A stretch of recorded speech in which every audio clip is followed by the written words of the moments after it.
Caribou Weather Dude YouTube channel. Joey only here, sitting in my seat of infinite knowledge up here in the Quesnel Highlands, 3,953 feet above sea level. Hit like, share, and subscribe. We got thunderstorms coming into the province, especially on Tuesday, Wednesday. Going to be widespread. I got all the details on that. Going to look at snowpack and drought monitoring a little bit just to catch you up to date on that. And a few other stories as we go. What else got to say? I guess nothing else. Okay, let's go. There it is. This is bad news. My God. Anything it has. I'll watch the video later. They drum up in this. Today in North America, I got this large storm line moving up through the Appalachian country of the United States, pushing a little ways north as well towards the Great Lakes there, in through Iowa, all the way down to Kansas, all at the tip of northern Texas, it looks like a little bit, and Oklahoma. Looks overcast and rainy, mostly in Saskatchewan today. A little bit of that precip into southern Manitoba as well going on. Upper level low that's been sitting there. It kind of came ashore today. It's made for some cloudy conditions, mostly in the province. Nothing too drastic today through the day.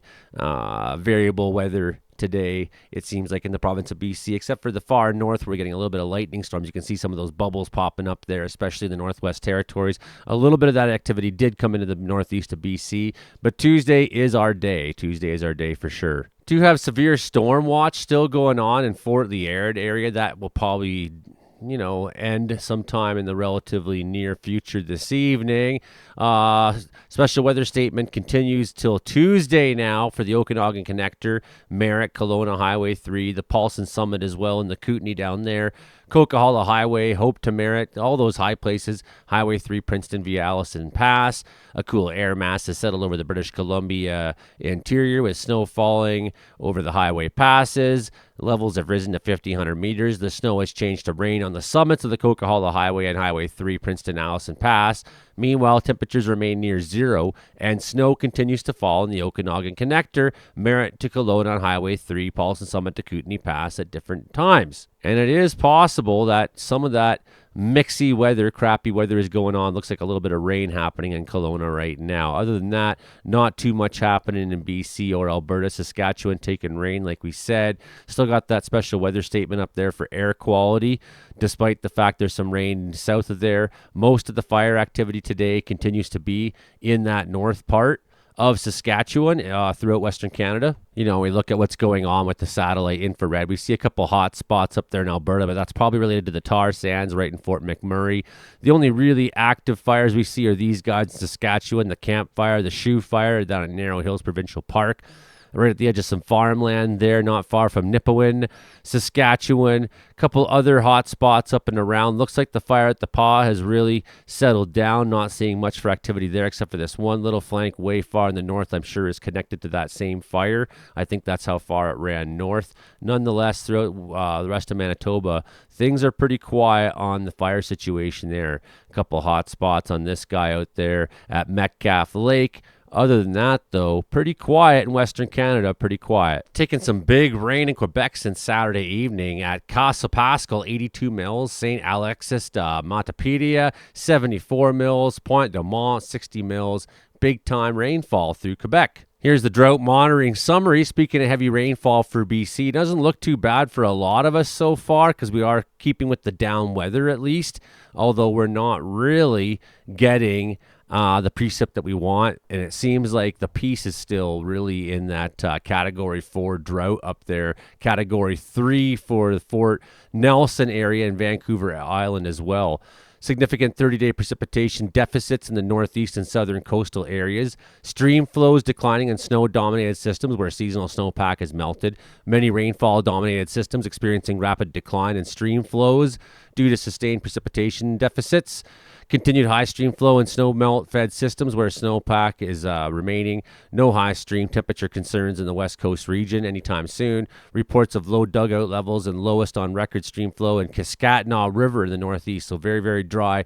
The Kiskatnaw River is the one that just as you're coming into Dawson Creek from this side there. 30-day precipitation percentiles has it looking really bad for the piece. Pretty bad for a lot of southern BC as well. No heavy widespread precipitations expected. or extended hot, dry periods are expected either in the next week. Drought conditions may intensify in the northeast and southern coastal areas. Sustained precipitation deficits, low snowpack, and early start to snow melt in the southern interior. Upper Fraser and Chaco lakes indicate risk for drought to emerge as the snowpack is depleted, so we're concerned about that. And just looking at the snowpack summary, warm and dry weather occurred at the start of May before switching to primarily seasonal temperatures, showery conditions. The upcoming week continues the cooler to seasonal temperature trend with light to moderate precipitation possible, particularly for coastal areas. A listing of automated weather stations expressed as a percentile, long-term, median, blah, blah, blah, down here below. Let's find out where we are based on the average of all active ASWS sites on March 15th. We're at 64% of the record median, decreasing from 73% on May 1st. So our snowpack is down. It's going down fast. Based on, I'm noticing that here in the mountains too, south faces are starting to open up on higher terrain. As of May 15th, 36% of the total snowpack has melted since peak.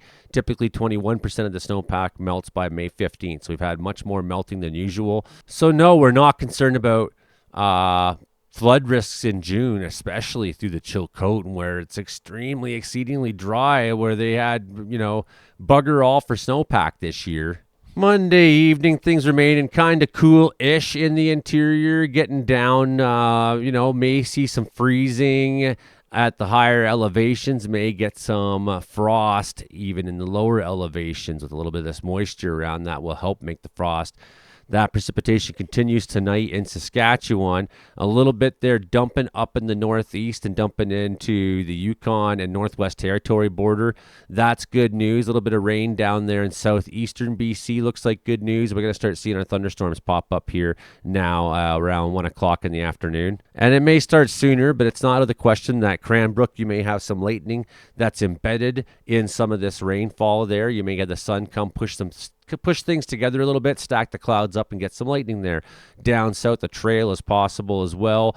That whole area through the Shuswap, quite likely in the Kamloops area out towards Williams Lake. Looking like here for Wells area as well. I'm excited about that. Let's see. We'll jump ahead a little bit here. So by the time we get to 1,500 hours, more widespread looks like Quesnel area, probably Prince George might see some up towards Mackenzie as well. Still heavier rain in the Fort Nelson area. That's good. They really need it because there has been a little bit of fire still, but it's dry up there, of course. We just looked at the drought conditions. Could see some lightning in the Fort Liard area. Fort Simpson, looks like that low is kind of centered up there. There's like a secondary sort of low in the piece as well at the bottom there, like basically one low though. Don't be too deceived by that. Lightning on the Alberta side for sure happening in the afternoon on Tuesday. Jump ahead a little bit further here. Watch 1,700 hours, start to see where that comes on up. See the general motion of it heading towards the northeast more or less, and it starts to squeeze off as we get in the night. Some lingering lightning maybe in the piece until the sunlight starts to fade there. It fades late at this time of year.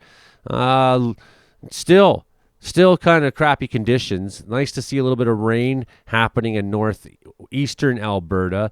They've been getting not enough rain up there as well. Wednesday, seeing maybe some flurries in the high country, just some scattered flurries and scattered showers and whatnot. Nothing too particular. Lightning might start in Prince George around 1400, 2 o'clock. Look in the afternoon here. Cranbrook looking like a strong signal for you. Quesnel, the East Caribou as well, down towards McBride on the 16 side. Stronger thunderstorm signals up there for Fort Nelson area. You could see some real lightning up there.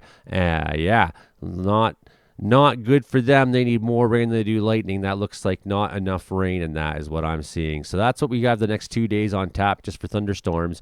Alone, look at that. Big time. Even into the evening up in that northeast sector, you might have some lingering storms. We might even see a little bit of lightning still lingering until about 8 o'clock at night and whatnot for us down here down south. Then we're going to start seeing a bit of a clearing trend. Going to watch temperatures kind of jump up a little bit now between Thursday and Friday. Start to jump up a little bit. We'll see that. A little bit of rain hanging on for you there in the piece probably into Thursday morning. Just some areas where you might get pockets of heavy rainfall for you, and we'll watch how we warm up on Thursday a little bit. Not too much yet. 16s in Quesnel, that's good. Lightning again up in the northeast section of BC. Lightning in Alberta, especially centered around Edmonton up through Fort McMurray up to Slave Lake.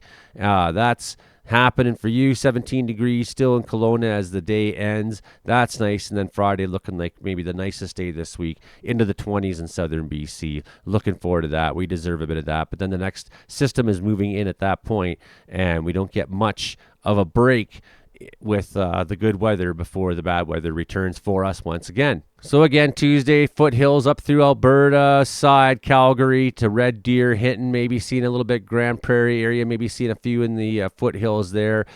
Caribou, Prince George, some popcorn cells up through Takla Landing, Burns Lake possible as well. Stronger signals through Kamloops as well to 100 Mile, but then popcorns maybe more or less, maybe possible in the Rockies and even possible through southern BC and the trail as that carries out there on Tuesday. That's where our main thunderstorm threat will be on Tuesday. Wednesday, wider outbreak in southern Alberta, southeastern Alberta side. Heavier outbreak, Fort St. John up through Fort Nelson. Going to be a lot of lightning up there. We know how dry still it is. They haven't had quite the amount of rain they've had. I mean, the conditions are down, so fires haven't been very active. We've seen decreased burning, but I'm not convinced that all the different fires that are out there are out. And I'm not convinced that this lightning can't light a few new ones. And some lingering popcorn storms in the Caribou probably as well. Might see a little bit of a line somewhere around Quesnel there pop up. Prince George could see some through the Babine Lakes on up Fort St. James and whatnot. Could see a little bit of that as well on Wednesday. I hope that gives you the best idea of what to expect here Tuesday, Wednesday, and how we're going to clear up a little bit for Friday before we get right back into the shit there this weekend. Okay, everybody, hit like, share, subscribe. Thank you for supporting me. Consider becoming a channel member or joining my Patreon. A little donation really goes a long ways because I'm struggling to keep alive here as a content creator. I'm going to start going outside more. So we'll be seeing you every day, a little bit more outside now that the snow is starting to break here, and I got a truck that's mostly working now. I'm going to get into some more adventures as I can afford to put gas in the tank at least. Okay, bye now.